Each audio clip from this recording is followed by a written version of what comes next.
Assalamualaikum warahmatullahi wabarakatuh. Perkenalkan, nama saya Fitria Sari dengan NIM 22042350. Saya akan membacakan materi pada hari ini. Materi pertama tentang pengertian instrumen pemerintahan, ciri-ciri, jenis-jenis peraturan perundang-undangan. Instrumen pemerintahan yang dimaksudkan dalam hal ini adalah alat-alat atau sarana-sarana yang digunakan oleh pemerintah atau administrasi negara dalam menjalankan tugas-tugasnya. Dalam rangka melaksanakan tugasnya, administrator negara menjalankan tugas dan kewenangannya membutuhkan alat-alat atau sarana-sarana.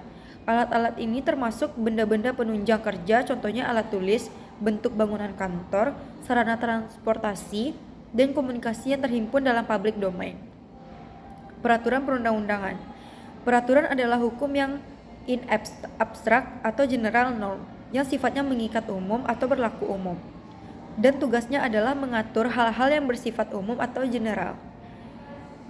Secara teoretik, istilah perundang-undangan mempunyai dua pengertian, yaitu yang pertama, perundang-undangan merupakan proses pembentukan atau proses membentuk peraturan-peraturan negara baik di tingkat pusat maupun di tingkat daerah.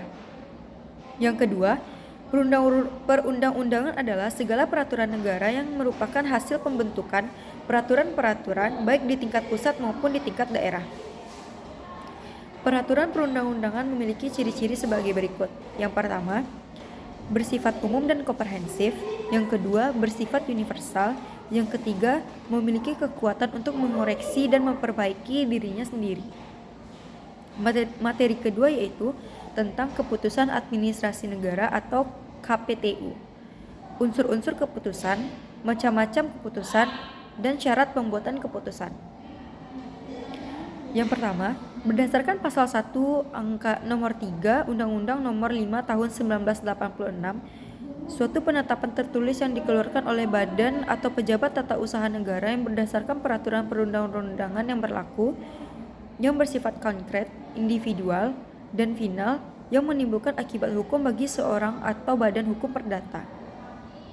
Berdasarkan definisi ini, tampak bahwa KTUN memiliki unsur-unsur sebagai berikut. Yang pertama, penetapan tertulis dikeluarkan oleh badan atau pejabat TUN.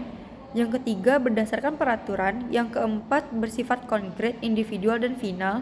Yang kelima, menimbulkan akibat hukum. Yang keenam, seseorang atau badan hukum perdata. Contohnya, SK pengangkatan PNS, akte kelahiran, sertifikat hak milik tanah, dan lain-lain. Selanjutnya, macam-macam keputusan. Yang pertama, keputusan deklaratoir dan keputusan konstitutif. Yang kedua, keputusan yang menguntungkan dan yang memberi beban. Yang ketiga, keputusan en maling dan keputusan permanen. Yang keempat, keputusan yang bebas dan yang terikat. Yang kelima, keputusan positif dan negatif. Yang keenam, keputusan perorangan dan kebendaan. Selanjutnya, syarat pembuatan keputusan. Menurut Van der Poot, menyebut 4 syarat yang harus dipenuhi agar keputusan berlaku sah. Yang pertama, dibuat oleh organ yang berwenang. Yang kedua, pembentukannya tidak boleh memuat kekurangan yuridis. Yang ketiga, harus diberi bentuk. Yang keempat, isi dan tujuan harus sesuai dengan peraturan dasarnya.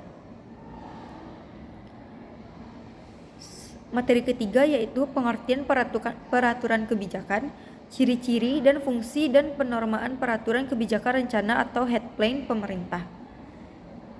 Pengertian peraturan kebijakan. Keberadaan peraturan kebijakan tidak dapat dilepaskan dengan kewenangan bebas, dan pemerintah yang sering disebut dengan istilah fresh MC diartikan sebagai salah satu sarana yang memberikan ruang bergerak bagi pejabat atau badan-badan administrasi negara untuk melakukan tindakan tanpa harus terikat sepenuhnya pada undang-undang. Bentuk peraturan kebijakan. Yang pertama, pedoman-pedoman, peraturan-peraturan, kebijakan, pengumuman-pengumuman. Selanjutnya, fungsi penormaan peraturan kebijakan rencana atau head plan pemerintah. Peraturan kebijakan atau head plan pemerintah memiliki fungsi dan penormaan. Fungsinya, head plan dapat difungsikan sebagai sarana yang melengkapi, menyempurnakan, dan mengisi kekosongan hukum. Head plan juga dapat menjadi sarana keharmonisan lalu lintas perizinan yang materi hukumnya diatur oleh peraturan perundang-undangan. Penormaan. Head plan harus memenuhi persyaratan-persyaratan tertentu dalam pembentukannya. Proses pembentukan isi dan bentuk head plan harus dilaksanakan secara serentak dan setiap bagian kegiatan tersebut harus memenuhi persyaratan-persyaratan sendiri. Baiklah, itu saja yang dapat saya sampaikan. Assalamualaikum warahmatullahi wabarakatuh.